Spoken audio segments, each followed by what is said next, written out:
Hey, everybody. Thanks for downloading another episode of the Black and Gold podcast, brought to you each and every week by Boonshine Brewing Company. They're trying to help Boonshine and make the high country a better place. And your favorite Christmas beers back, the Kringleberry, the chocolate raspberry stout, brewer certified and Santa approved. This festive oatmeal stout is the perfect blend of a pillowy, roasty chocolate and bright tart raspberry. This year, we chocolatized our holiday brew with help from our King Street friends at Venture Chocolate and Wine. Think a raspberry jam-filled donut covered in rich chocolate icing, pure holiday magic in a glass. Charles, what do we think about the Kringleberry? The Kringleberry Stout is a go-to for this time of the year, one at a time. That is a heavy beer. It is a meal, and man, I'm so jacked that they're using Venture, who just expanded their space downtown. Looks really cool inside. Haven't been, but they do their stuff well down there. So there's no way that beer, per usual, is not full of holiday cheer. Very cool. Yeah, I'm your host of the Black and Gold Podcast, Alex Johnson, and we do have a very cool episode. Savannah Dada Maskell is with us today. This is something we've wanted to do for, gosh, has it been like the last month, 6 weeks, something like that. She started taking down ranked opponents, and we are like, whoa, what's going on? And she obviously had that run, so we're really excited to have her. We do want to make sure that we get on time here. We're recording this on a Tuesday night. We're back on schedule a little bit, so we're going to try to have somewhat of a accelerated episode here. We're going to jump right into Olympic sports. We got some games to cover. We actually recorded a late episode last week on Thanksgiving. You're welcome, everybody. Hope everybody had a great holiday. But we actually only have 2 basketball games and a wrestling event. But Olympic sports brought to you by Styles Roofing. 704-842-1874 is the number to call or text Appalachian alumnus Billy Styles. If you're in the greater Charlotte area, they are the best roofing crew in the business. So if you need a roof replaced or repaired, give them a call, because that they're going to do the best job, and they're going to do it fast. And then also Community One Insurance, for those of you that want to save some money and actually get better service with your insurance, whether it's your home and auto, commercial, RV, boat, it really doesn't matter. Community One Insurance is going to do a great job shopping rates, making sure you get the right carrier, and they're going to give you great service in the meantime. So you're going to save money, get better service. You can trust Zach Ligon and Matthew Johnson, both Walker College of Business grads, to take care of you. They love working with Appalachian people. 828-455-2335 is the number to call or text Matthew Johnson, and then matthew.johnson@communityoneInsurance.com is the email, and go to communityoneInsurance.com. Check out their website and follow them on Instagram too. Zach's always up there posting helpful insurance stuff, so check that out. Charles, we kind of have a tale of 2 basketball teams here. Let's start with the one that's maybe not as fun to talk about here. The men are having a hard time here. We're on a 3-game losing streak. We looked really, really good early in the year. We looked really good against Central. Obviously we skidded there against Ohio State. Beat a pesky Dartmouth team. Had a great win against Charlotte at home. But man, these last 3 games have been rough. Did not look good against Asheville. We're playing that at the Cherokee Center in Asheville. Not good, 67-55, but the score just looked ugly. Just very, very little offense. And I think that's really what's bugging us, is we're just not scoring the way we need to, and we just don't look good offensively. I think the effort's there. Coach Kern's teams are going to play hard, but we look very clunky offensively right now. We're not shooting the ball, period. That's what it comes down to. Against Mercer, I think we were 4-21 from 3. Yeah. And against Asheville on Sunday afternoon, we were 6 of 25. That is just not going to cut it. And then obviously, still having some free throw issues, but this is, the starting lineup just was all the negative. Again, plus minuses, and that's just not good. And a guy I've never heard of, right? For UNC Asheville, goes off and goes for 25 and 8. Yep. And you're like, how is he here? Yeah. Why can he be in Boone, or why can't he be, why is he there to play basketball? They just just beat us. There's nothing to it besides that. I mean, you can shoot a little bit better. You can hit a couple more threes. You can be more selective on your shots. But our offense looks like it is struggling to get anything done. And I think we got to get out of this funk somehow, some way. Most of this happened in the second half. Actually, the first half didn't look bad. If you take away the fact that we were down 19-2 at one point in the game. Yeah. You just can't spot teams like that. And then especially when you play on the road, to turn that down to a 7-point deficit was actually fine. But man, we're not getting out of the 30s in the second half, and we're giving up more than 30s. It's gotta be better. I don't know what else to say. We're getting the bench points right now, but we're just not getting a lot from the starters, and we got to figure out what that's going to look like, because I mean, we never led in this game. It was wire to wire, and we scored 55 whole points, and that's just not going to do it.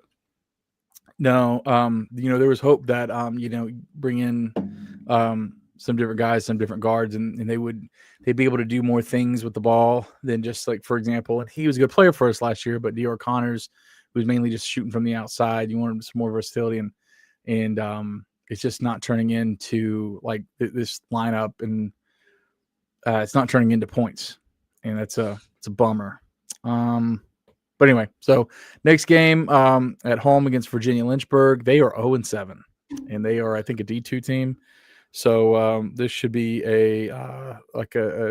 what is it's like a exams pick me up here, I guess. Yeah. Before they go make their grades, and then on the road at East Carolina, and then Sunday playing High Point on Lenore Ryan's campus in their basketball arena, which, by the way, is a way better venue than the CVCC venue. Like, I know that it's weird playing maybe on another school's court, but the LR basketball court's a way better place to watch basketball than CVCC. Sorry, Red Hawks, but it's true.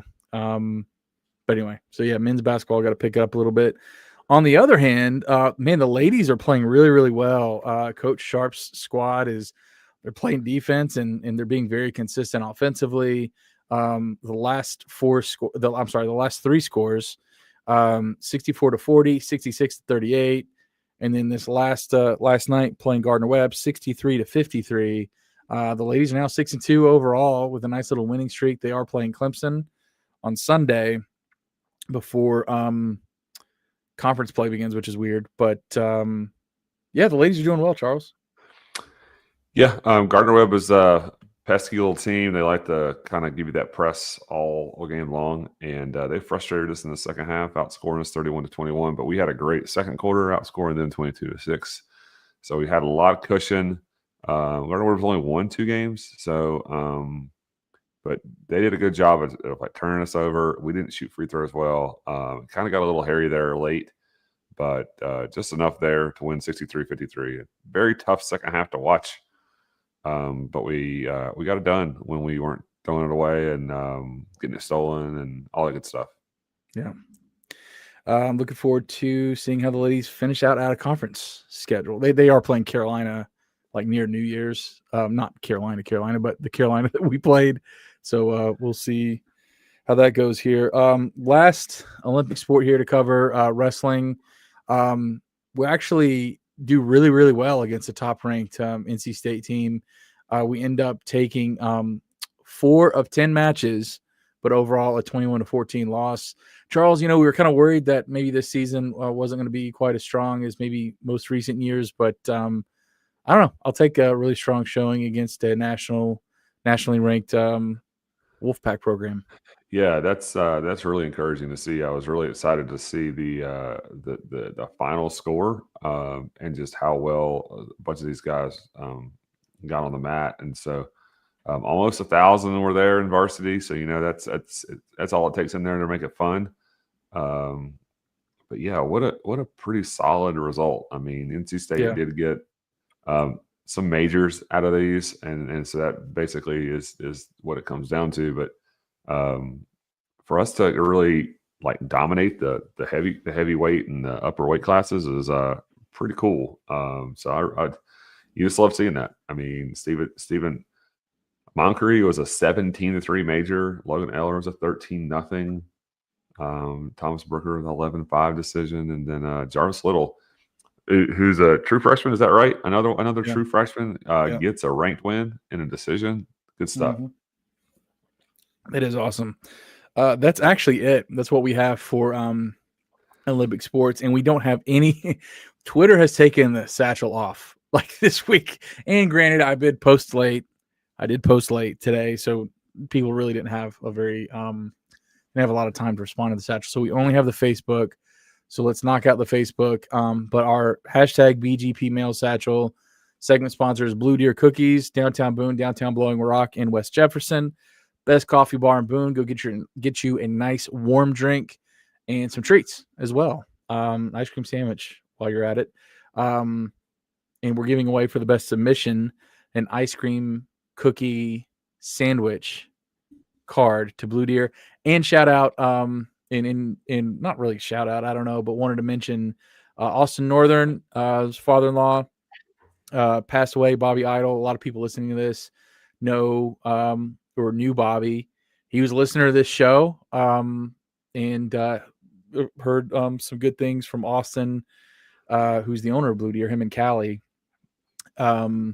about some of the episodes that Bobby enjoyed. He enjoyed our Sean Clark episode, which was great. It was a really hard episode to do, but praying for Austin and Callie and everybody involved. Very sad, but Bobby was an awesome guy, awesome app fan, really nice dude. So be praying for the Idols and the Northerns and the Carrolls and everybody in between. So wanted to say that real quick, Charles. I know you knew Bobby, but it wouldn't be fitting to just talk about Blue Deer and that family business without mentioning that. So, yeah. And if you know anybody that knew Bobby knew he was all about his family. Oh yeah, and so and that's a big family, and yeah, it was a sad day today. Tuesday evening down in Deep Gap. So but yeah, thinking about them as always. Yep, absolutely. So are you waiting on me to go to the satchel on Facebook? I said we don't have anybody on Twitter.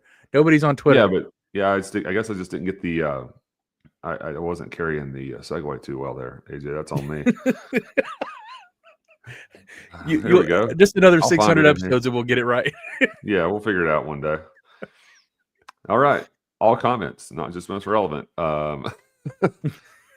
We started on Facebook because it's the only place we can start and end today. Yes. So David Phillips asked, what kind of staff and or roster moves do you need to see this offseason to not just feel better, but be excited about 2026, such as if I'm not going to say this guy's name because I don't want to be the meme. An SEC quarterback comes to App. If that happens, I'm pretty excited about that next season, just not feeling better about the direction. So I think there's so much that's got to trickle right now. I don't think it's like we can sit there and be like, what we would love to have is like a person or a thing, but like if we got like deeper at a position group, like as a whole, like linebacker, I think that would make us feel good about things. Or if you want to say we need offensive linemen, that would make us feel good about things. Yeah, for sure. But it's kind of hard to be like, this coach or that coach, could have done better. I mean, they use the tools that are in the shed. But what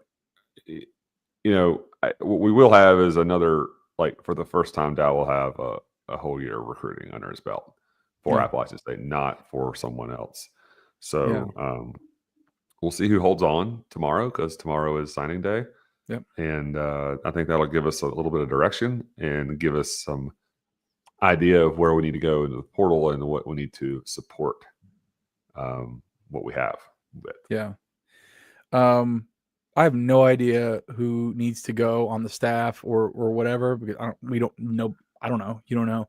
I will say, I think our offensive line coach had just a really tough road to hoe this year with injuries. I mean, I I don't know how you can.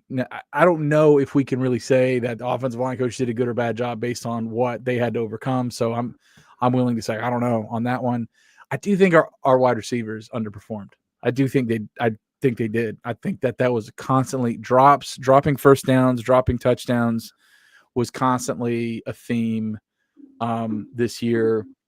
I think it's good for there to be, especially early on. I think Coach Loggins will turn over some coaches, whether they leave on their own accord or not. I anticipate that as a first-year head coach. But what's got me excited, and we could talk this to death, and maybe we will after signing day, which is when people are listening to this on the 3rd. We have 8 offensive linemen committed right now, 8.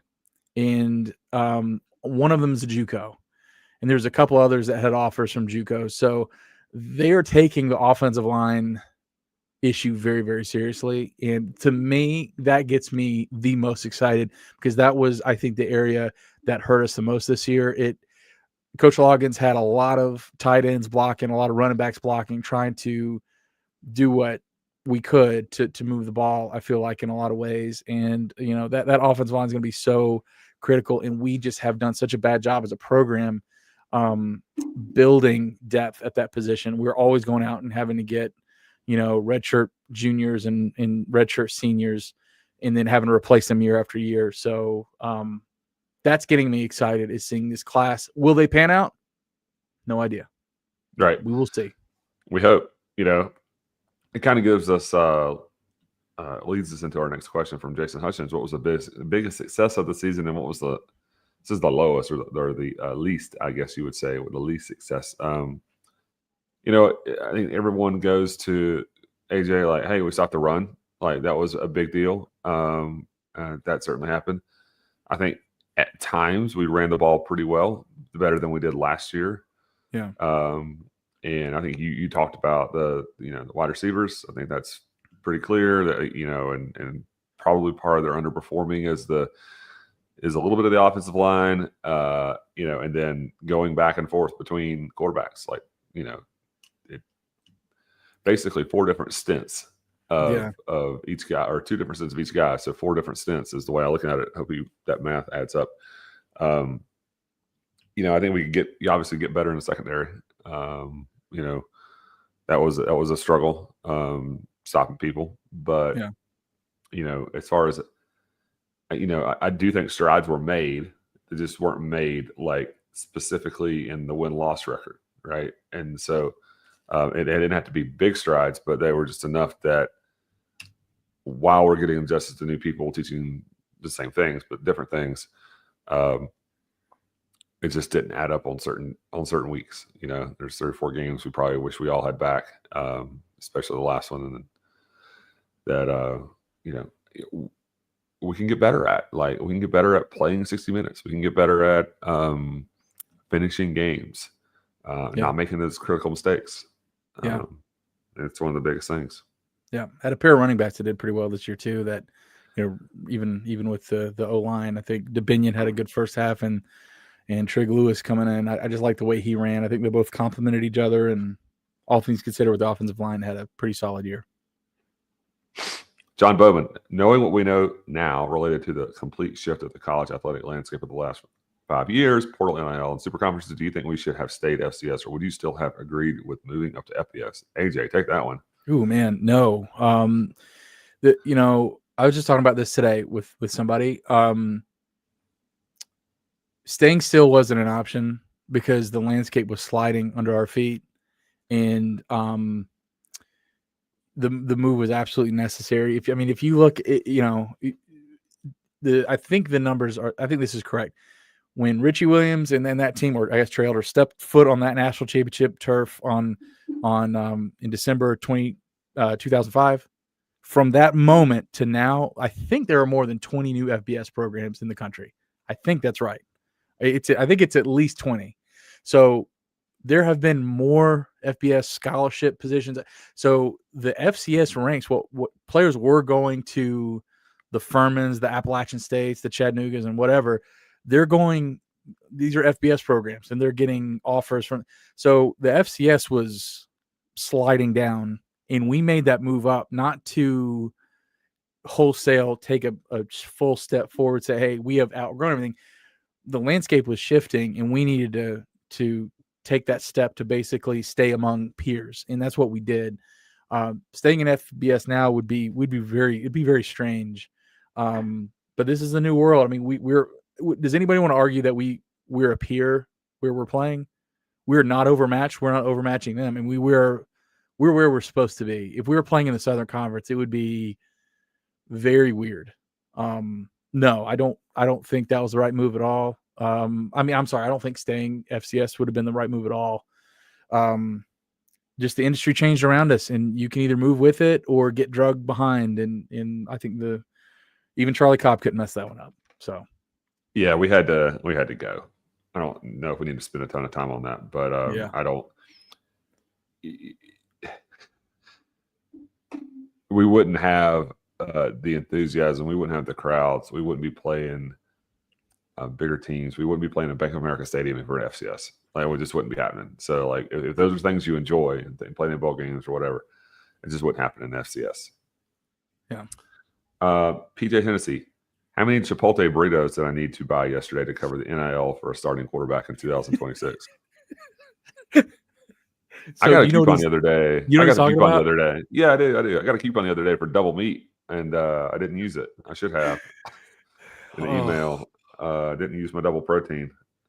Yeah, I used to work in this kind of world of fundraising, and I can tell you just don't really make any money doing this. And so I think it's a nice little thing, but it's very interesting seeing the App State brand saying like, hey, let's go make $400, you know? I mean, maybe it's more than $400, but yeah.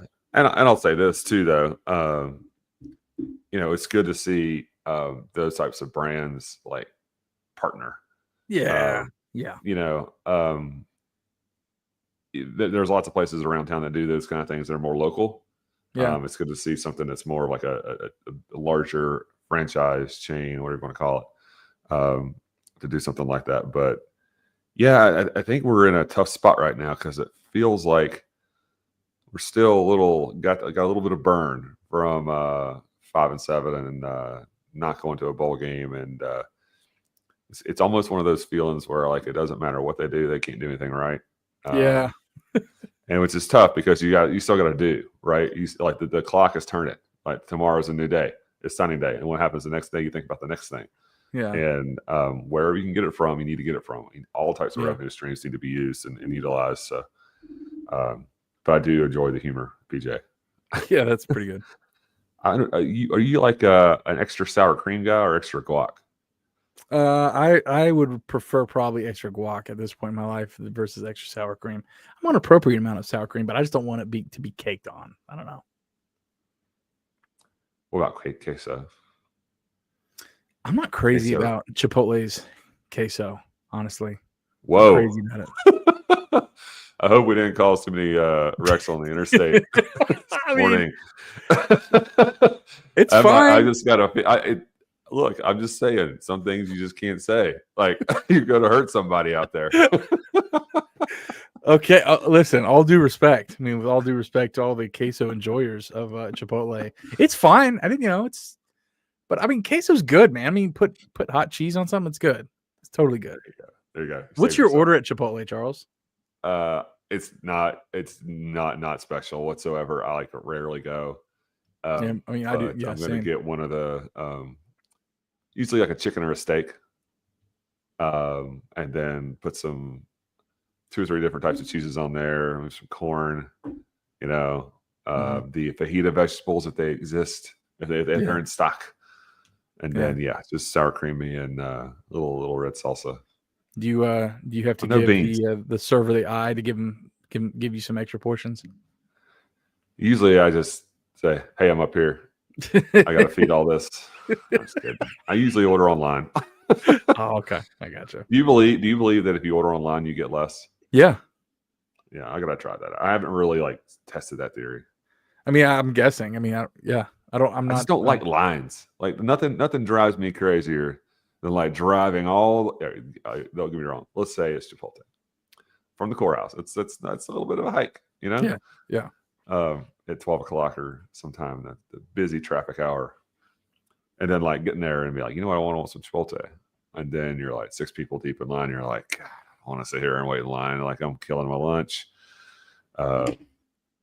That's just kind of me versus like, I'm going to order it when I leave and it'll be ready when I get there. I can just snatch it up. Yeah, I do that all the like a Cookie time. Monster. Are you saying Chipotle? I'm probably saying it wrong. Chipotle. It's Chipotle. Yeah, you said. But sometimes Chipotle. you just say Chipotle. Quesadillas. Yeah, the Chipotle. Chipotle. I really don't care. You're right about online ordering. That's how little I eat there, though. No, well, that's fair. I don't eat there a lot either. But you're right about online ordering. You order that thing, you don't go in there, you skip all the lines. That's the way to do it. 100%. Now that we've done that, you're welcome. Chipotle. Chipotle. Yeah, Chipotle. Yeah. David Phillips is double dipping on his proteins with his second question in the satchel. Are you pulling for Tweety Taylor in Virginia or Anderson Castle and Duke in the ACC championship game? And Justin Watts. Coach Watts is out there at Duke now. I had not considered this one bit. I did. I actually did. I thought about it. Because I always have to have a reason. My son always has a reason to pull for somebody, and I always have to have an answer. All due respect to Anderson and Justin, but I think Virginia's having a really good season, and I think Taylor's doing a good job building his resume. It'd be cool to see that staff win and maybe, I don't know, catapult Taylor up to maybe another level. Maybe he'll be our head coach one day. That'd be kind of cool. So I'm looking at this from a college football chaos standpoint, and clearly, like if Virginia wins, then Virginia is probably in the CFP as a conference champion, and but if Duke wins, then there's this big like, oh my God, are we doing James Madison? Are we doing Tulane? Are we doing North Tech? Like the whole thing. And I just know that if Duke wins and they don't put Duke in, that's going to upset some people in the greater Greensboro, Charlotte area. Yeah. ACC country, so to speak. And what will happen is they will fix that next year and make it so where that doesn't happen again, especially if they get 2 G5s in, no matter how good their strength of record is. Yeah. And all the other variables that come into that. So I do believe at some point they will fix it so where there's only 1 G5 and probably expand. Like G5 is going to get kicked out in 5 years. But do we want to pour a little gas on our carburetor here and make it happen faster or not? Because that's a good point. That's if you don't give the powers, the SEC and the Big Ten, reason to hate you, those people with the influence and the money, like, hey, no, we can't have that over here. We can't have some team with an interesting offense come in and like knock off one of our guys, because we got to make sure we protect those people and make sure that they feel like they're important, whether they actually are or not. Mm-hmm. So I'm rooting for the chaos aspect, and I'm rooting for Anderson. No offense to Tweetsy. Yeah, you know what? I'm going to take that back. I want Duke to win because I got tired of seeing Anderson Castle share Tar Heel basketball stuff on Instagram, and I want him to win as a Duke Blue Devil forever and have that and live with that. So there you go. Let's go, Anderson. I'm on Team Anderson. No offense. Like I said, no offense. And no, not playing favorites, but yeah. Jay Neal, basketball is sliding through a 3-game losing streak. What have you seen that needs to change? I've always said I'd rather lose in November and win in March, but that takes improvement and learning. That is a correct take there, Jay. I think we kind of discussed that a little bit ago. But yeah, it needs to get turned around, and it's fine in November, but I don't know if you want to add to that, AJ. No, I don't know. We just need to find some offense. Those guys just need to. I don't know. I see some hesitation out there sometimes. I don't know. It can't be all Kaysen, or else it's just going to be like last year, where it was either Miles Tate or CJ, and then we need we need more playmakers out there. Adam Hicks, how good will Charles Huff look in JMU purple or coastal teal? I think Southern Miss was paying Huff more than Chesney was making. Yeah, I think they were. So I don't think that Charles Huff went cross division not to go back across. Yeah. So I don't think that's going to happen. He's got his sight set on something else, whatever that may be. Yeah, it's not a marginal. It's not for an extra $250,000 or whatever. Yeah. No, and I don't think he's heading back east if he's heading anywhere. Yeah, I agree with that. It's a funny question, though. Yeah, it is. I think it's a great question. But if I had to, I'd put him in purple. Chase Price, what would we, Loggins and the coaching staff, have to do to make a large majority of the starters stay for reasons aside from NIL money? Are there certain situations that you'd have to present themselves to influence these decisions, and what are they? Yeah, that's a great question. I want David Phillips to send me an address. I want to send David one, and then Chase, I want to send you one. If anybody hasn't gotten their card or has one and hasn't let me know, you got to let me know, and then send me your address. I think this is the next frontier. You know that the money in the NIL is the number one. You already know that, but you do have to have like the window dressings. You do have to have the extra things to kind of sweeten the deal a little bit to make it sticky. And if you have a great culture and some continuity on your staff and it just feels good and everybody's aligned, people can feel that. And there is something to that. And I think that's what the Matt Rules and the Drinkwitz and the other coaches that decided to stay where they were, I think they've kind of figured that out. Like, number one, I don't need that brand on the helmet anymore. I actually need money for my roster. Also, like, continuity is worth something. I think those guys have kind of figured that out a little bit. And so I think, that's why it's so important that Loggins makes this work. He's got to make it work because it can't be just the money. It's got to be the money, number one. But you also want some good feng shui and some good alignment to make these guys feel like, no, I want to be here. Like we said, it needs to be painful to want to leave, right? I mean, that's what we need. I think the funny thing you see is, what do you want to sell to them? You want to sell to them getting better? You want to sell them getting an education? Do you want to sell them their better shot in the league? I just don't think you're going to have the ability to showcase yourself going like here, and here, and like playing part-time, learning a new system, and like just jumping into the league like that. Obviously if you're going from FCS to G5, then G5 to an SEC, and they're still balling, that's one thing. But if you're going from if you're bouncing around the other direction, like lower in Big Ten back to G5s, and then I don't know, somewhere else like that, you need to go to another G5. I don't know if you're going to get there. Yeah. I mean, you could, but I think if you have continuity with staff, right? And then you're like, hey, I can make you better next year. I can make you better. I know I can make you better. You're showing improvements. You got to be able to sell it to them one way or the other. What starter are you keeping? Which starter on what side of the ball? One. You got one starter. It's up to you. I really like Colin Ferris. Yeah. He just seems like that leader out there in the middle. We learned a lot about Sam Mbake last week at Mountaineer Talk. That guy just loves being here. Yeah, that's a good option like a dude who just very appreciative, loves his place. Maybe a little underrated. Maybe don't know enough about him, but it's just he just is felt so genuine and is a new feeling. Yeah. Yeah, that's a great pick too. So Sean Welch.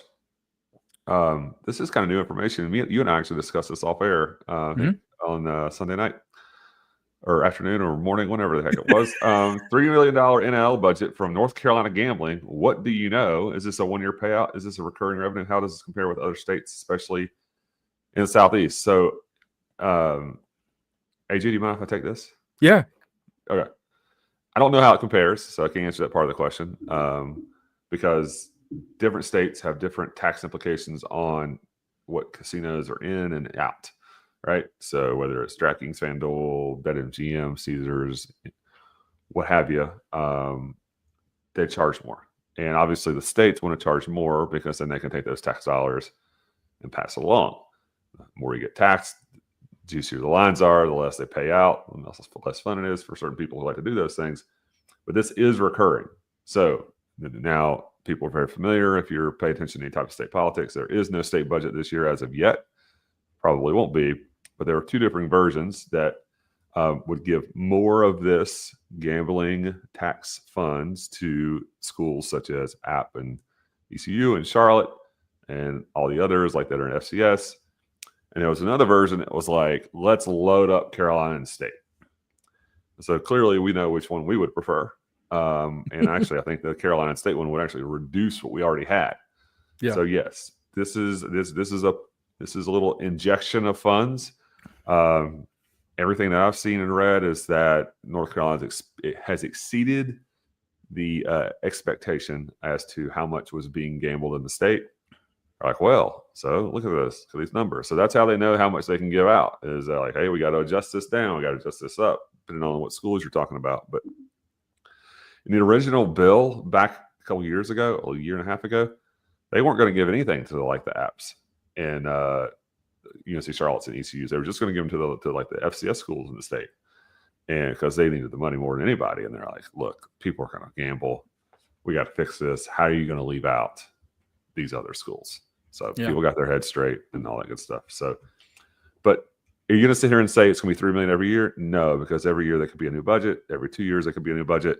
It could be more, it could be less, but it is money coming into the athletic departments. If they choose to use it on NIL or wireless speakers or internet or concession stands, they could do that. I know what I would advise them to do. That's a great explanation. I have nothing to add other than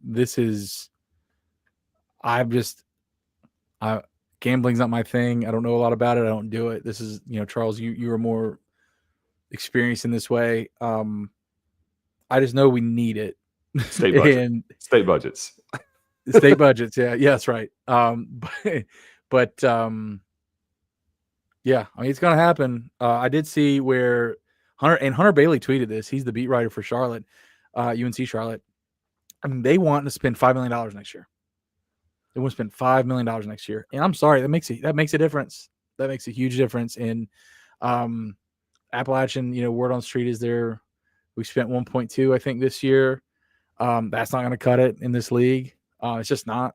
And I don't know if this $3 million would be directly on top of that to make it full. I don't know.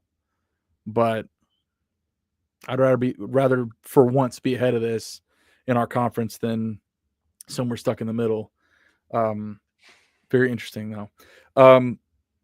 Yeah, very interesting. Yeah, so you never know how any of that is really going to shake out. But if I had to take a guess, that number that Charlotte threw out there is just them trying to get ahead of the game. I would not be surprised if we are pretty much right there at them. So I have no idea. I wish I knew. I mean, I wish we knew. I think that'd be a thing like for Charlotte to say, no, here's our goals, what we want to do. I wish I don't know. I wish we would do that. I wish we'd say, here's what we want to hit. This is what, this is the number. I wish we would be more transparent with that. And by the way, I've seen a lot of people ask this, like this NIL stuff is now in-house. They're not asking for donations anymore, like the Tigma stuff. This is all like part of the budget. So new world as of July or August or whenever that went into effect. Another new world again, all over again, right? Yes, right. Just got adjusted to the last one. That's right. Or we didn't. Yeah, we definitely didn't. That was the last one, AJ. So great. So this is actually really good timing because I think Savannah's ready. So real quick before we wrap up this segment, the hashtag BGP Mail Satchel. Want to shout out our special guest sponsor, Mountaineer Mania, 497 West King Street. Check out their socials. They're running a sale on a lot of really good looking gear on their website. Those authentic Nike jerseys are like $50 right now, and they all look good. The black, the white, and the gold jerseys. Strongly encourage people to go check them out online. They have this Cyber Monday or whatever after Thanksgiving sale where they are trying to move some inventory and great prices, awesome prices. So if you hear anything from the show tonight, go take advantage of that. Go buy some stuff, buy some gear. The stuff they have on there is really, really high quality, and it's a great price. So go check them out. Really happy that they're our special guest sponsor. And then remember, part of your purchase will go support Mountaineer Athletics, just like we were talking about. We need it. You are supporting Appalachian Athletics in the process. So we thank them for being our sponsor. So our special guest, Savannah Dada Maskell, really excited to have her on. It's been, like I said, about a month in the making. So sit back, relax, grab a smoking jacket, maybe a pipe or cigar, your favorite beverage, find a comfortable place to sit, and get ready to hear the soothing sounds of Appalachian women's tennis player Savannah Dada Maskell.